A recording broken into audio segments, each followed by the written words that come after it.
This is Mac OS Ken. Apple reverses its Epic reversal. One Apple target slides lower. And news of a new ad guy at Apple. It is Monday, the 11th of March, 2024. I'm Ken Ray, and this is news from Mac OS Ken. Brought to you by yours truly and supported by people like you, patrons through Patreon.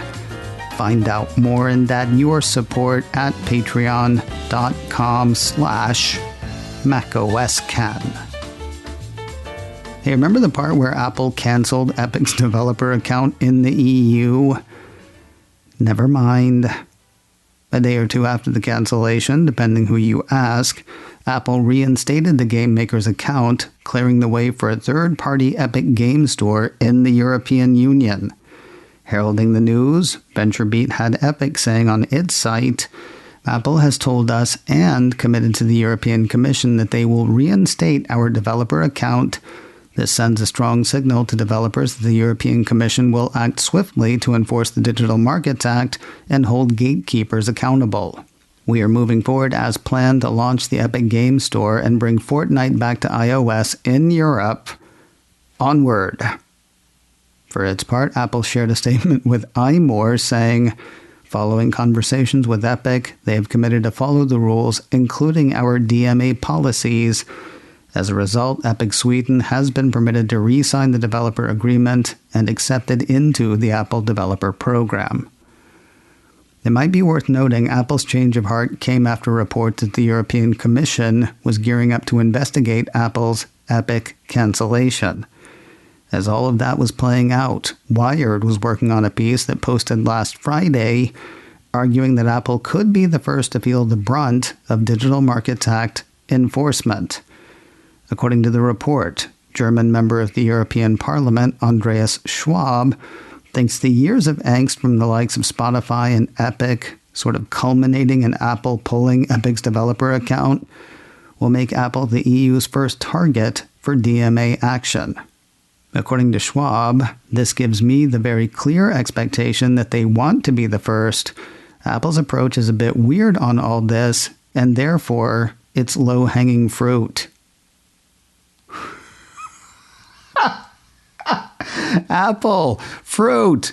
Oh, does the fun ever start? Of course, when the Wired piece was posted, Epic's European developer account was still suspended. That said, it doesn't read as though the subsequent change would change the parliamentarian stance. While Schwab is not involved in DMA enforcement, Wired says he led the negotiations that finalized the DMA on behalf of the EU Parliament, and he's also into the enforcement idea. Quoting the report, flexing the DMA's powers on Apple's App Store would advertise how the law can improve life online for the general public, Schwab says. I think the App Store would be a good example to show what we want to achieve with the DMA, he says. They will just see more apps and they will like these apps. Editorializing for half a heartbeat. I know there are lots of people who don't believe Apple's privacy and security stance when it comes to the Digital Markets Act. It troubles me, though, that you never hear about Apple's privacy and security arguments from officials in the European Union. They will just see more apps and they will like these apps, says Mr. Schwab, with nary a mention of who will have a user's back in terms of safety, or even whether anyone will have a user's back in terms of safety. It would be neat to hear them address that. Another Apple target has inched lower. Barron's says Citi analyst Atif Malik has dropped his 12-month price target on the Cupertino company by $5 due to iPhone's state of play in China. Two things are said by the analyst to be hindering that: China's slow economic recovery post-pandemic and the resurgence of domestic rivals, by which he means Huawei. Quoting Barron's, a resurgence of rival Huawei, seen as a more patriotic choice by some Chinese consumers, is a worry, Malik said. He noted that Apple is offering steeper discounts on the iPhone 15 than it did for the 14 series last year. Looking to brighter days has Malik casting his eyes towards June.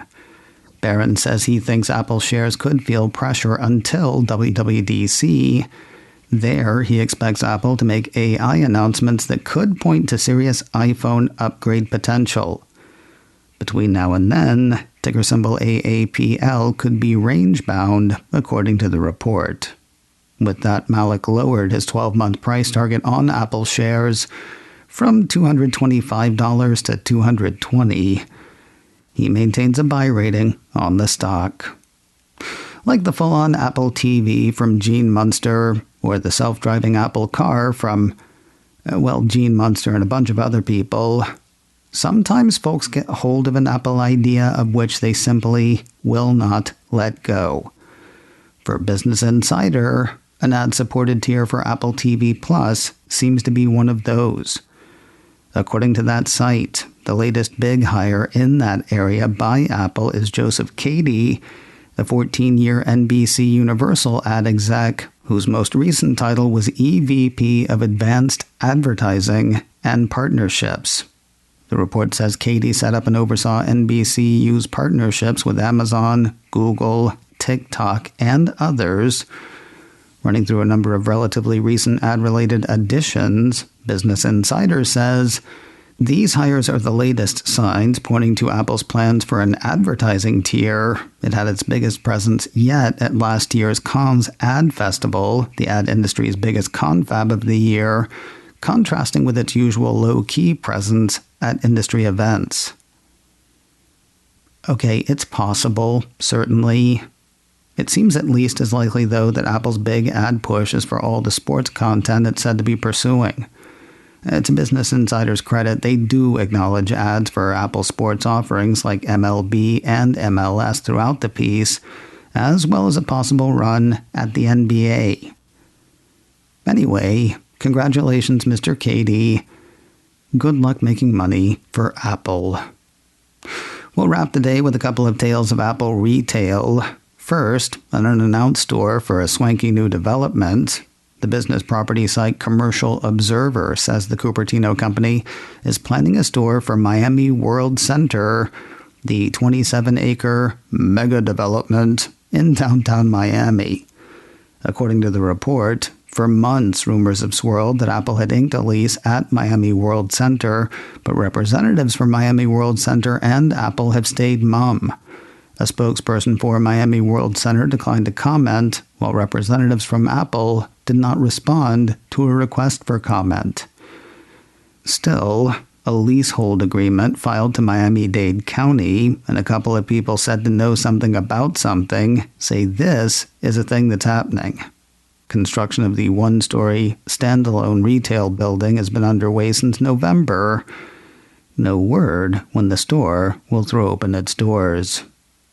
And finally today, certain as the new digs in Miami seem, Mac Rumors has word of a store opening nearer on the horizon. On Friday, the site said Apple has announced the imminent opening of its 8th retail store in central Shanghai and its 57th store in mainland China. Located on Nanjing West Road in the Jing'an district, the piece says the storefront is currently draped in a veil of blooming flowers. Apple has also made wallpaper celebrating the store available to download through its China site. As for how imminent is, that is currently unclear. While the store is obviously opening soon, Apple has not published an actual opening date. macOS Can, brought to you by me and supported by people like you, patrons through Patreon. Find out more and add your support at patreon.com/macOSCan. Advertising handled by Backbeat Media. Online at backbeatmedia.com. You can reach me a couple of ways. info@macoscan.com or call 716-780-4080. Until next time, that is news from macOS Can. I'm Ken Ray.